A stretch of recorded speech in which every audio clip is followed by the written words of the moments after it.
Hello, Yes. Roberto. Welcome to the podcast. I'm so glad we got connected. We're a mutual friend, and to be able to have this chat with you. Thank you for being here.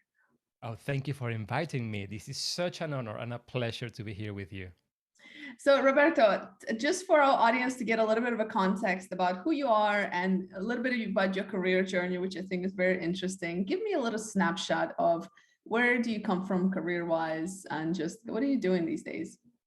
Fantastic question. I'm just the typical geek, the typical nerd that loved doing engineering since I was 6 years old. Uh, it's been my life, basically, doing contraptions, making things. Or I used to have this knack to make things work.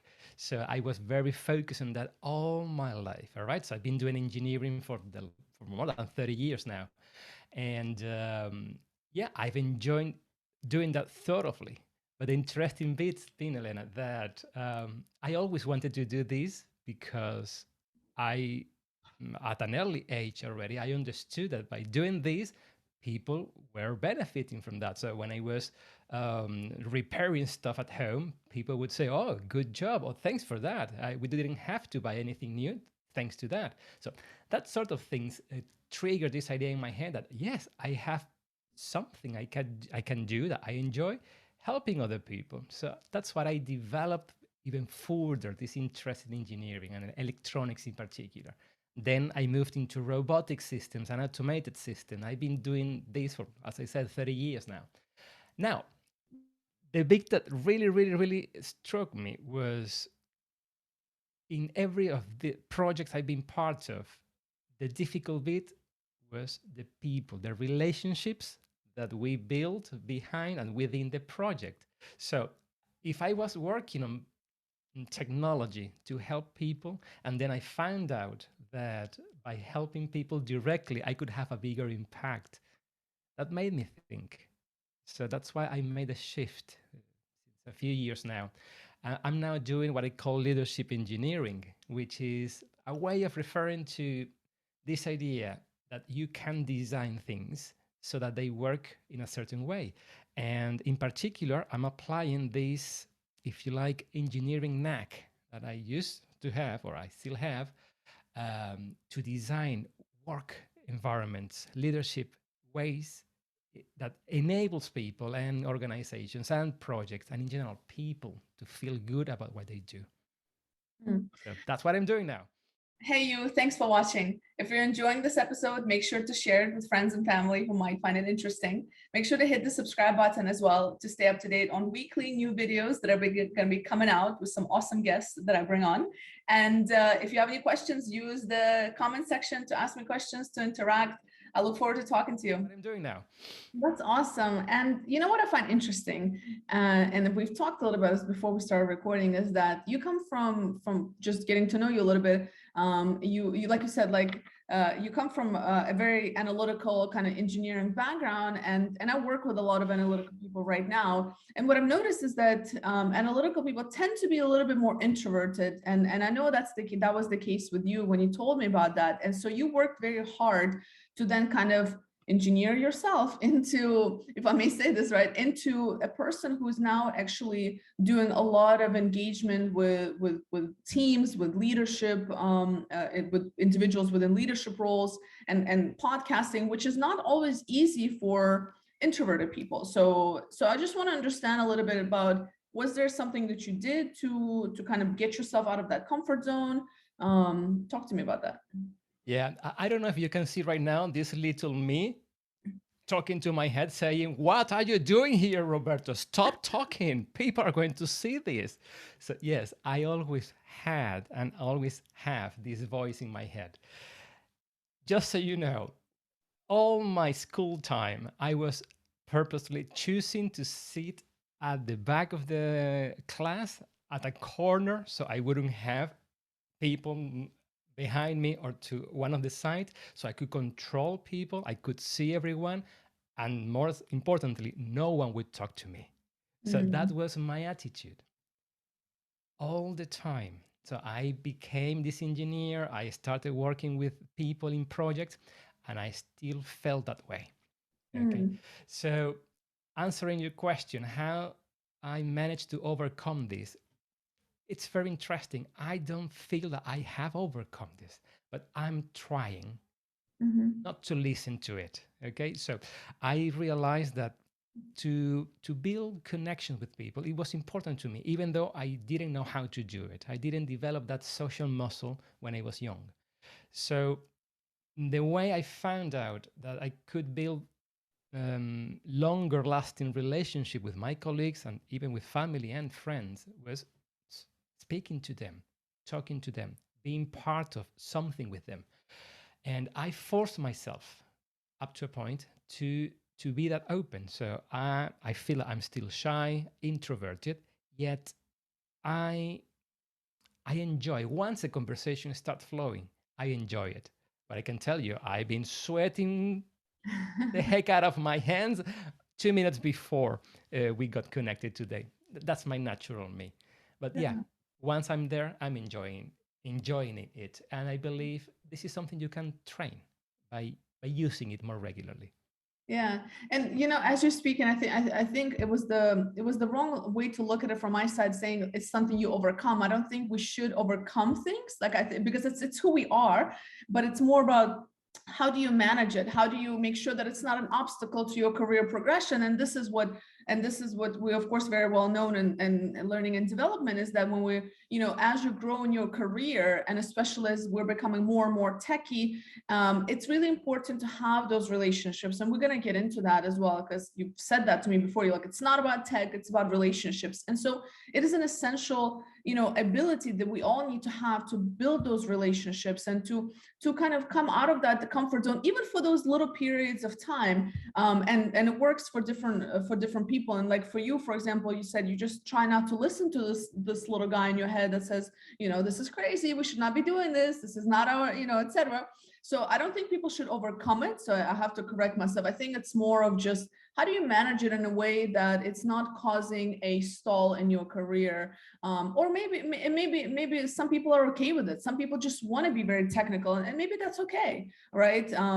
So I mean, naturally, I'm a very talkative, extroverted person in general. So it's hard for me to understand, and that's why I always try to get more information from people like yourself. And a funny example actually is my business partner, who's very analytical, complete opposite of me.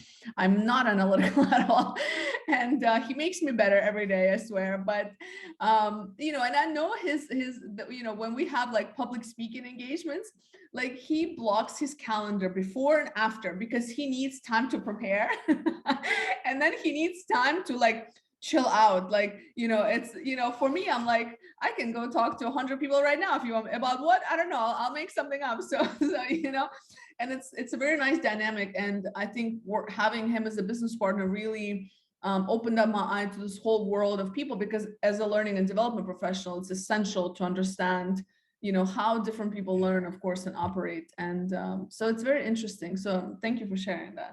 I have a metaphor for you if you want to understand a bit better what is in my head. I don't know if you've ever seen the typical fly bouncing on the crystal, boom, Yeah. and again and again. And you don't want to kill it. You just want that little thing to be free. And you open the other half of the window, because it happens that that half of the window went open. You open the window and the fly stays there, bumping against the same piece of glass. But that's me. That was me when I was less into conversation with people. And sadly, or fortunately, I should say, I learned this the hard way. I was, just as you were describing about your colleague, very data driven, if you want, very technical oriented. And I had even this idea that I don't need to talk. I was telling myself, I don't need to talk. My work would talk for me. People Mhm. would see the value I bring here. People would value me. People will understand that I'm here to support everyone. I don't need to talk. Mhm. I can be mistaken when I use the wrong words, but my work will never be mistaken. What happened? Well, you guessed it.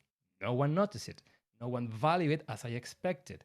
And if anything, I never built a connection with no one there. So I had to learn the hard way that if I wanted to have relationship, I had to speak with people Mm. and get to the human side of them. And that's how things started to unfold for me. Yeah, I think that's such a brilliant point, because at the end of the day, and this is a lot of, the mistake that a lot of professionals make, is that they think that their work is just going to speak for themselves. And unfortunately, for better or for worse, it's just not how it goes a lot of times. And it's not a fair world. And you can be the most brilliant person. And I say this to people I work with. I say, you can have the best CV on paper, but if nobody knows about you, if you don't bring that to attention of the right audience, of the audience that needs to notice you, unless you are the rare, kind of these innovators and these people that create these amazing products that just cannot be unseen. But it's only a small percentage of people do that. So for the majority of us, we have to present ourselves to the right people in a way that we get noticed, right? So it's not only about being an outgoing person that can build relationships. You need to have the skill set, but also only having this talent and skill set here without having this power to say, who needs to know what is it that I know, and be able to communicate that, especially for people working in big corporations where there's so many people, and the stars are usually the ones that are noticeable, the ones that speak up, and they might not be the best in their field, and then their colleagues might be way better, but because they have this combination, oftentimes they're the ones who get promoted, because as you very well said, relationships are important and it's essential. So that's a great point. That's fantastic. Actually, many years afterwards, that's when I started reading more intently about all this phenomena, because I wanted to understand why I was like that, why I was thinking that way, and why other people, just like you mentioned, perhaps with less technical skills than other people, they would get higher faster within the corporation. So I started reading a lot about this, and well, I came across emotional intelligence. So I Mhm. read numerous books from Daniel Goldman, for example, and he mentions there something that was really really interesting to me. He says there that your technical skills, in a broadly speaking, your technical skills are just a threshold to enter the organization. And I believe that because during the interview process, there's very little you can grasp from the other person in terms of personality. We usually tend to focus more on the technical skills, the hard earned skills, and the CV, all that stuff. So once you have all these boxes ticked, you get into that organization, and what will determine with much more precision if you're going to be successful within that organization is your emotional intelligence. And we're talking about, as you mentioned already, public speaking, relationship with other, empathy, okay, knowing how to master your feelings in the heat of the different situations you will experience in a working environment. So it's impressive how this skill set is nothing that you usually learn or study or talk about when you develop your hard skills at the university or wherever you got them. Okay, so there is a disconnect between emotional intelligence and hard skills that indeed make a huge difference, as I witness myself. Mhm. Yeah, and I mean, if my audience, at least the people that listen to my podcast and follow the stuff that I write, they know how big of an issue I have of the fact that a lot of the times at universities and even earlier on, we are not taught these skills. There's no focus on it. We're taught on how to take exams. We're taught on how to follow directions. We're not taught to be creators. We're not taught to be critical thinkers necessarily. We're very boxed in and pushed into one area based on, you need to get good grades, you need to, this is what you need to pass, this is how you get into the best university. versus really trying to help that individual build their own career essentially. And a big part of that is that self-awareness, which is a big part of emotional intelligence. And yet we don't talk about it. We in schools and then into universities, we are consumers. We just consume what other people or and followers, right? We just consume what the teachers and professors are telling us, and it's very limited opportunities to actually think freely as much as there's talk about it. But if you look at the curriculum, it's very limited. And anyway, I can go on for, I don't want to go into the rabbit hole of that conversation, but I have a big issue with that. And part of the things that we're solving with Besser and part of the problems we're solving is closing that gap, because it is essential. And in the work that we do with corporates, of course, and even in your case as well, that it's very difficult to make specific changes at mid and senior levels of your career, right? And in the corporate world, age plays a role, regardless of what anybody says. Age plays a role. So if you haven't figured out certain aspects of emotional intelligence, you're going to have a hard time breaking through and growing in that corporate role, especially, I mean, so all I'm going to say is age plays a role in the corporate world. And but anyway, yeah, it's I don't know, I talk to people all the time about this, and I still don't know why we haven't adjusted curriculum in a more intensive manner to focus on these skills. Sure, there are some that do it, but it bothers me, frankly I speaking. believe there is a trend, a positive trend here, Elena. So thank you for mentioning this. I agree with you. If I told you all the experiences I had with real managers speaking this weird way, one of the last managers I quit uh, because I quit that manager because of the way he was speaking. That guy was there for longer than 30 years. So he's still there, 30 years as a manager. And the guy said, I don't need to. He was a manager of an engineering department. He said to me, I don't need to know the people here. Engineers don't want to be told, to be talked to. Engineers don't want to talk about fluffy stuff. So they want to sit at the computer, they want to do their stuff, and let alone to be creative on their engineering. Okay, so that the conversation started a bit rough at that time. But the point was that the guy, after 30 years of being a manager of this engineering department, he still thought in the same way. So I'm not blaming him for thinking that way when he was 10 years in the tenure of that position, because 20 years ago we thought very differently within organizations. But nowadays, with all this information flowing back and forth, thanks to internet and social media, with all the new generations that thankfully are giving feedback to everyone, okay, I I don't understand how can we still have managers that are oblivious to the needs of the humans behind the roles. Okay, Mhm. so that conversation after almost 2 hours didn't go as I expected, and the only outcome for me was to quit that organization.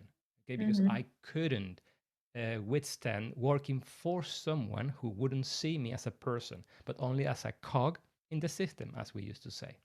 Okay, so but going back to your comment about education, I think this is changing, or the trend is towards change. We Mhm. have people like Sir Ken Robinson, sadly he passed away last year. We have people like Seth Godin and many other thought leaders that are advocating for a different educational system, one that is not based in the industrialism where we make parts that fits within the system. We see people as they are people, and we provide for their needs during the formation years, okay, during the education stages.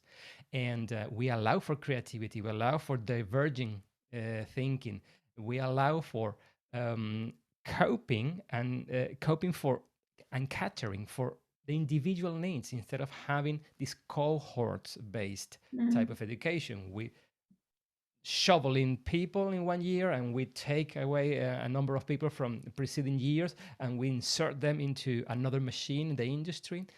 That model doesn't work anymore, as we are seeing everywhere. But the new generations are changing things because you're very young, you are outspoken, you are changing things by the way you communicate, you are telling people how you think. And that is driving this change. So let's keep this conversation on. Mm. Yeah, no, beautiful point, Roberto. And yeah, change is definitely happening. I guess it's just not happening as, I guess when I think about it, it's what frustrates me as a young person, and I mean, I consider considerably young still. So, is that when I was at a university, it was the same thing, and that was like a decade ago, and it was the same thing. And looking at how fast other things change, yet this essential thing of that will determine the success of our future generations, the fact that we're not putting as much effort into it as we should be, this is what frustrates me. So I think change is happening, but it is so slow. And I mean, it's just too slow, I guess. And what's happening, Roberta, what bothers me the most is that it's becoming worse. The gap, all the changes happening, it's not happening fast enough because the corporate world is accelerating. University is being left behind, and the change in university and education system is so slow, they can't keep up with the innovations in the corporate world, right? Which is why there's a lot of alternative programs that are happening, which maybe that's the solution. Maybe that's the one we need to stick with companies creating their own academies, with technical trainings, with some organizations that bring back apprenticeships, not just for technical roles, but across board.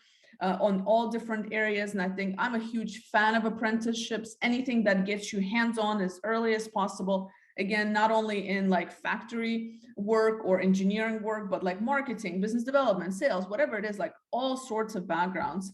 But yeah, you're right. I mean, the change is happening.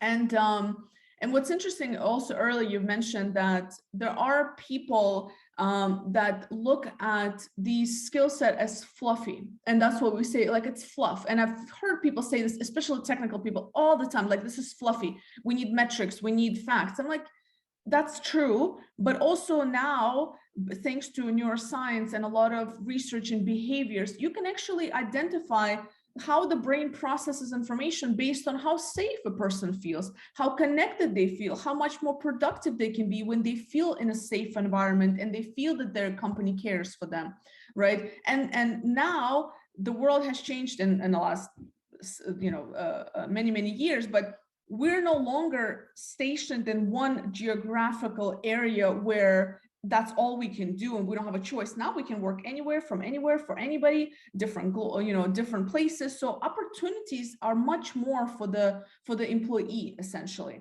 So, and if I'm an employee and I can work for somebody who is visionary, who understands me, who believes in that human connection, and it doesn't just see me as a number, as a robot working in a factory, I'm going to go for that person versus the guy that you were describing, the manager who was like, this is fluff. Like at the end of the day, it's about my well-being. And do you know what I'm saying? So, and I'm an elderly millennial, but a lot of the generations behind me that are coming in are even more focused on that aspect of well-being. So it's almost like inevitable that we have to give it attention. And again, we are, but I just don't think we're putting as much attention as we should, as institutions and as corporations. That's true. I believe that there is a lot more we could be doing now. But there is a good thing though here, and it's the we have as human we have an expiry date. So at some moment in time, all these managers won't be there, Yeah. for good or for bad, and the new generations will come, and they have already experienced the world differently. I never had too many friends when I was a kid and a young person. But nowadays, even if I stay in this room Mhm. for months, like just happened with COVID, I would still remain in contact with a lot of people. So that is a normal for my kid, for example. He's in contact with other people, even if he stays at home, thanks to these digital technologies. So by force, all these new people have a different view about connecting with people, with other Mhm. people. So that is my hope for these organizations, that even if the current managers won't change their mindset, they will be gone at some point, and new people will come with fresher ideas, Yeah. hopefully. Yes, no, yeah, absolutely. So to take an optimist side, yes, I agree with that. I tend to go into the because it bothers me so much. I can't I help know. myself. Like, and there are very practical solutions. So like individuals like yourself, this is what you do, this is what we do. There are solutions to these things, and they're more simple than we imagine. It's just the mindset. That's the difficult part, is to change the Yeah. mindset of people. But let me ask you this. Mm. So because I had this conversation recently with a couple of different people. So how do you, okay, so just to give you some context, of course, for us, like, our generation, it's more of like, we really believe in this face-to-face relationship building. But then, I have a sister who's 19 years old, and and I have friends who have kids that are teenagers. And for them, an online relationship is perfectly fine. Like, they don't need to meet you in person. They feel just as connected to you online as they if they would be in person.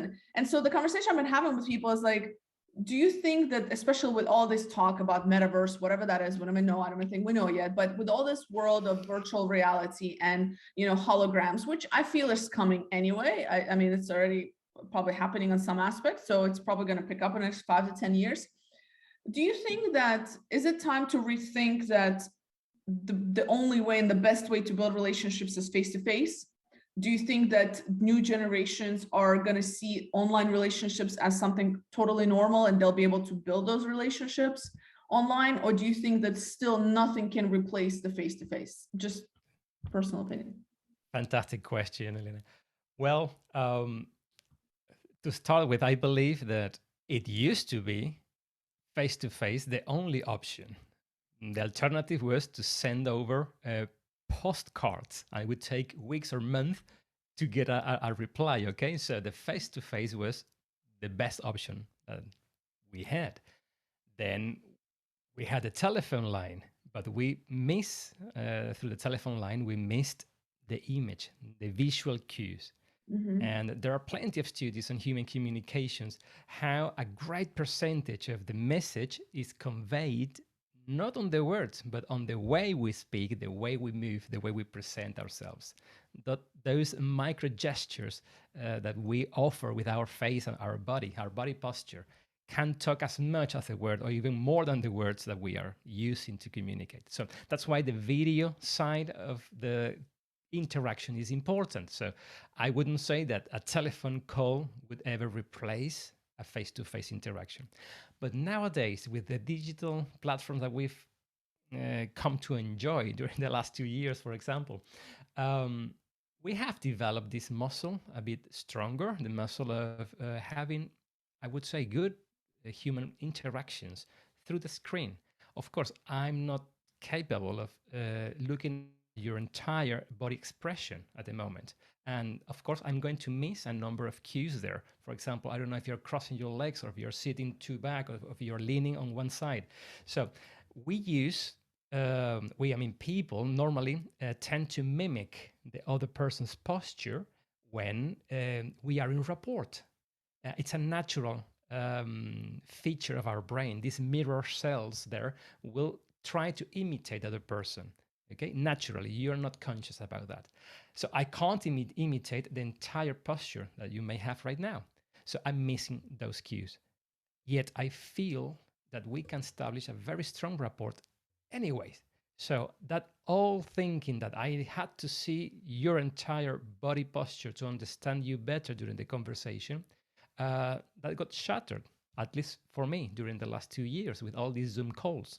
Okay, I managed to, I believe, at least that's what I believe, that I managed to get a great deal of rapport with everyone I was connecting to just through the screen.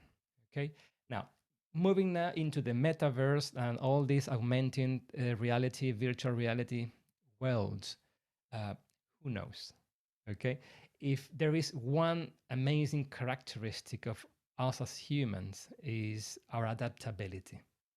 Okay, and we have shown through history that we always thought about the future as something to be scared about, that we may not be capable of dealing with properly. And what happened? over and over again in every case is that we managed to overcome the situation. We managed to make a good deal out of what was happening there. So, yes, I still have this old view that I may enjoy much better having a proper interaction, proper, I mean, a full interaction, watching and seeing the other person's expression than watching an avatar that can be a digital version of yourself. So I don't know how accurate that version would be with respect to your physical way of communicating, but Mhm. I'm sure we will adapt. And as long as we have the intent of communicating properly, it will work. Yeah, I feel the same way. I'm a very much in person kind of, I think most people are. I think it's much easier to build, but I've also met people like yourself and a few others, many others actually over the last couple of years that are in different parts of the world. I mean, you were right now in the UK, right? I remember Yeah. you're in the UK. I'm in the States. We would not be able to establish a relationship without this. And what's interesting is that I was literally talking to somebody the other day, and she's in New York, and she was like, Elena, do you know we've never actually met in person? I was like, oh my goodness, we haven't, but I feel like we know each other, right? So because over these conversations and even online, we've built this relationship somehow. So it does work to an extent. So I'm optimistic about that. I think it's just comes down to having, I guess, to learning how to have these conversations online, and maybe and that's a big thing in organizations right now as well. It's just don't just go straight down to business. Like have a conversation about the person, like how's their day going, like as you would, in an office environment. Like replace the water cooler moments with a few minutes of let's catch up on what's happening in your life before you start every meeting, right? And I think that's where the key is. I think it's just about the quality of the conversations and having video on, I think is very essential. So anyway, different conversation perhaps, but yeah. So I think it's I think we're moving in the right direction. I think it makes it more accessible for people as well around the world to have access to opportunities, to have access to learnings and individuals that they can learn from and connect with. And yeah, so let's see. I'm curious. I believe the key to having these positive interactions is, as I love the way that Seth Godin mentions that all the time, is seeing the other person, Mm. truly seeing the other person. I'm not talking about the video. I'm talking about the empathy that you need to have to understand the world from their point of view, from their knowledge, from their beliefs, okay, from their fears. So when we do that, I believe that the means, the channel we're using goes to a second place. So once we have this connection, the human to human connection, where we see each other beyond the media we're using, beyond the screen, then the screen comes to a second level. It's not that important any longer. We could have a telephone call and I would still be able to see you in my head and imagine how you feel through Mm. your voice, right? I think that's such a brilliant point. Empathy on a much deeper level, right? And that is so hard to do. And I mean, I talk about this stuff a lot, and it's so hard to do. It requires such deliberate and focused attention to train your mind to not let your emotions and preconceived notions and judgments that we all have and all of these things and thoughts and assumptions about somebody, to not let that get in the way of you seeing the person for who and how they truly are, and how are they experience life and how they make decision and where that's coming from. And I think it's such a great point, and I want to talk about that. So and I'm sure you do this a lot with the work that you do, because that is a big part of EQ, emotional intelligence. That is a big part of leadership development and managers. Like, how do you get the best out of your people? You need to see the world from their point of view. You need to understand their values. You need to understand what matters to them so that you're able to tap into that and understand what are their motivating factors. You cannot treat everybody the same, because motivating factors are different for everybody. Some people are happy to clock out at 5 p.m. and go home and spend time with them. That's all they want. Some people want a little bit more. Some people don't care about salary as much as others, or titles, or career progression, etc. So, and the only way you do that is by being open to seeing that person. So the question to you is, how do we do that? I mean, what are some, I mean, even for myself, like I'd love further tips. Like, how would you recommend to people to be more empathetic? How do you do that? I guess if there's some tips, I don't know. Oh, yes, absolutely. And there is this fantastic tip that I got from a very important workshop I took some time ago. Better Questions was the name of that workshop, delivered by this lovely lady in Australia. Um, she talked about the power of telling less and asking more. Okay. Now think about that. We, as leaders, as parents, as managers, as good friends, we want to help. We have certain skills, certain knowledge, and we see a situation and we say, I know what can I do there. So you go there and you tell people, oh, this is what we have to do. This is what you should do. This is what you could be doing. This is what is not too right. And I think you should be thinking in this other way. With all the best intentions, we are positioning ourselves as experts. We're positioning ourselves as the one who have the truth on their side, and the other people are less than you. Okay, we don't mean that, but that's how we come across when we tell people. So the alternative is very, very powerful, and it taps into empathy. The alternative is to ask instead of telling, but not to ask closed questions. Do you know this? Yes or no? Or leading questions, questions that would take you into the arena I want you to be. No, questions that perhaps are based on what you wanted to say, but you're not telling that directly. So, Elena, have you thought about the possibility that new generations would bring new knowledge to the learning process? And you would say, oh, yes, because whatever it is. So the idea of asking questions that puts yourself in a position of listening more. Okay? And when we listen more, we give the other person space for them to shine and to show themselves to us. So we can start seeing the other person. So, oh, I didn't know that you thought that way. Okay. Quick examples. It happens all the time with my kid. He's now 9 years old.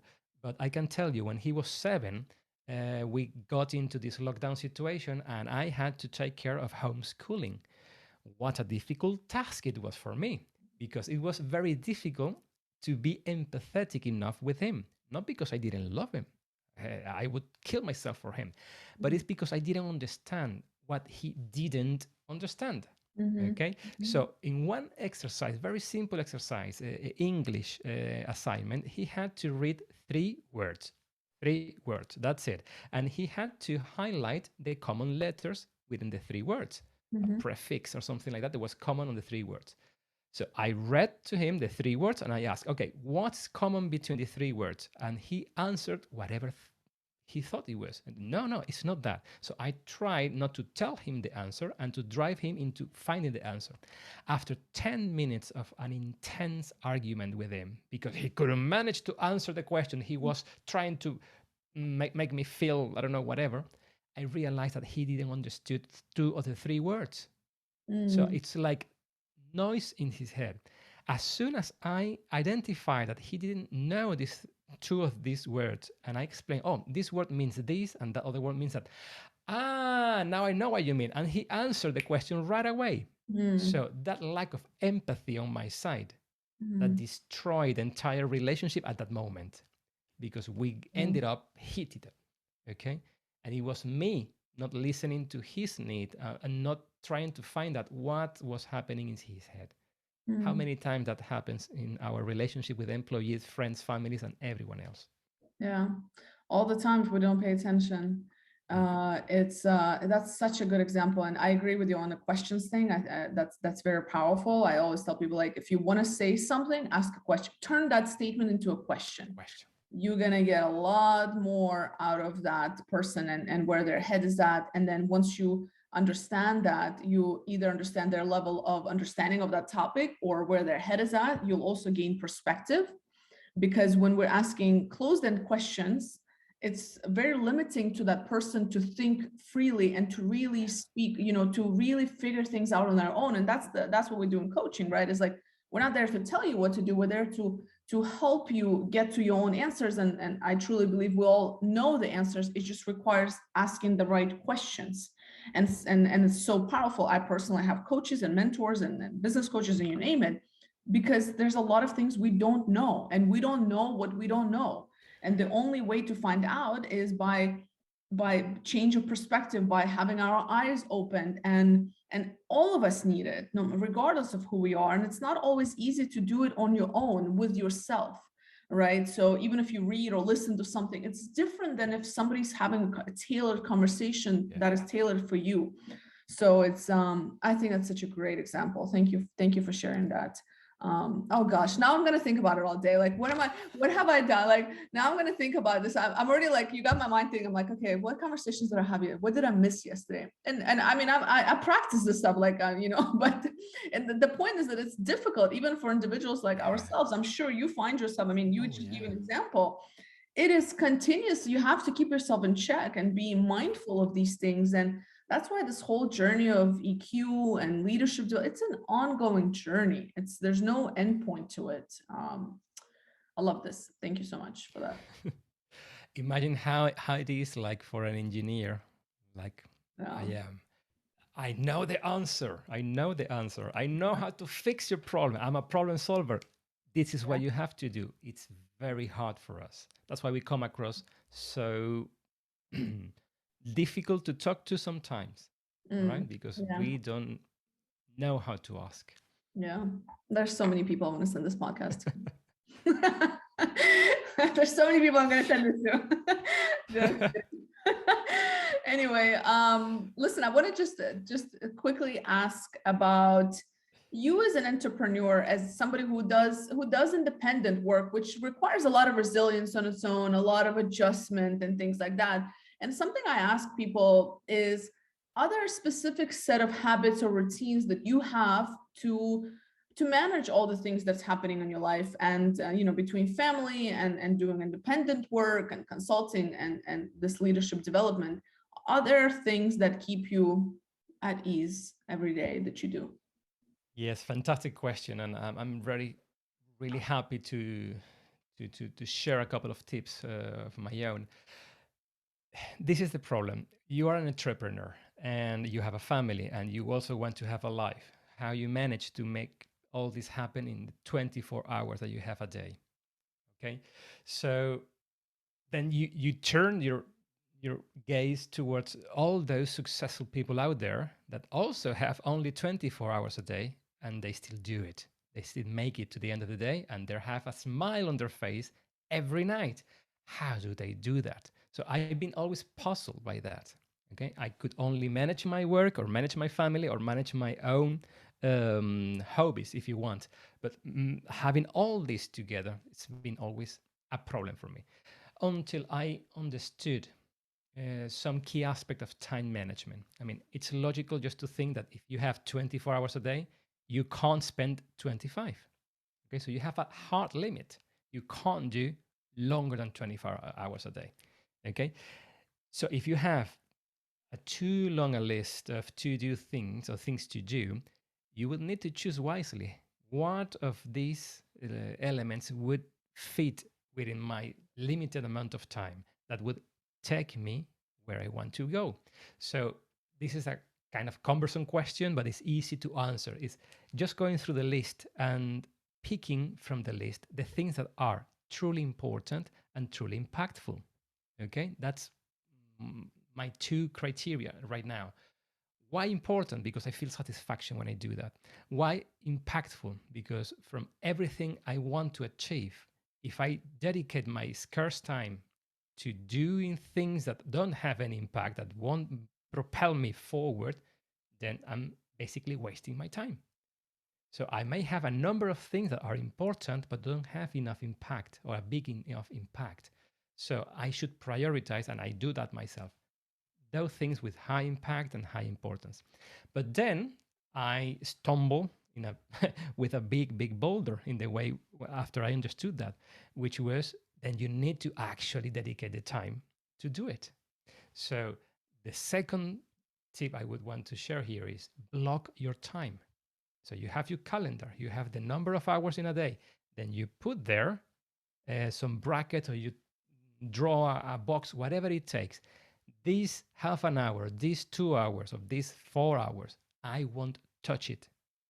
These are exclusively dedicated to do X activity, okay, which is important and impactful, okay. And you know what? You need to turn off your mobile phone, disconnect the internet if you need, and do whatever it takes so that you don't get distracted. You don't feel compelled to look at your WhatsApp or whatever it is that may distract you. Even if you need to close the door with keys so the family won't enter, okay? That is important too. Now, I tried that and I didn't feel too good about it because I felt that I was missing a great opportunity of sharing with my family. So my solution to that was, well, when I don't need to close my door to my family, when they are sleeping. So I'm waking up every day around 4:30 in the morning, and from 4:30 in the morning to 7:30 in the morning, they are still sleeping. So at 7:30, I have a hard stop there. I start making a breakfast for everyone, getting the clothes ready for my kid to go to school, etc. But I have 3 hours for Mhm. myself. I don't like waking up early, but I like even less having my time interrupt. Mhm. That's Mhm. brilliant. Yeah, I'm very much a morning person. I feel like that's and I don't have a family that shares a home with me or anything, but it's so essential just even before the phone call starts or anything. It's your mind is so clear. It is my most creative time. I cannot stress it enough. And I know some people are like night owls, but I really feel like there's something in the mornings. It's just you cannot replace I don't know anyway, but yeah, I think it's spot on, and I love that because it's just about, again, like making the time. And that's what I encourage people to do. Like when they say like, how do you manage all these things, like, well, you just have to you have to prioritize what's important to you. And I think once you have that clear of what's important, what's impactful, like you said, then everything else kind of falls away, and then you don't mind waking up at 4:30 or 5 a.m. and working because it's important, it's impactful, and you know where it's going to take you. And time goes by very fast, and unless you have a system in place for yourself, you can very well be in the same spot doing the same thing next year unless you prioritize it. So thanks for sharing that.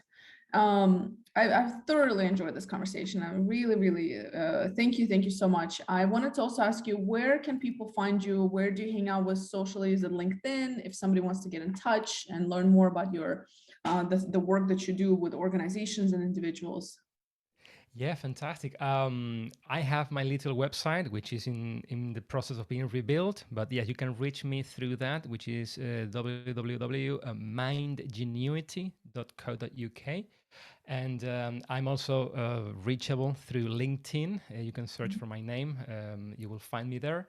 And lately, I've been also rather active on Clubhouse, this social audio platform. And I'm finding that as a very interesting experience because I can connect with real people, talking in real time with them, Mhm. and having conversations just like this one we're having today, Mhm. which I'm also thoroughly enjoying and learning from. I can have that regularly over the platform. So yes, please reach out on that platform as well if you want. And about the work I do, well, please, by all means, let's initiate the conversation. Just ask whatever you want to ask, and I will reach out to you as well. Awesome. And I'm going to include all the links and all the information that you just mentioned in the description. So you guys will have access to it. Again, Roberto, thank you so much for this great conversation. I very much grateful that we got connected. And I'm sure we're going to have many more conversations to come. And I look forward to talking to you again. Thank you.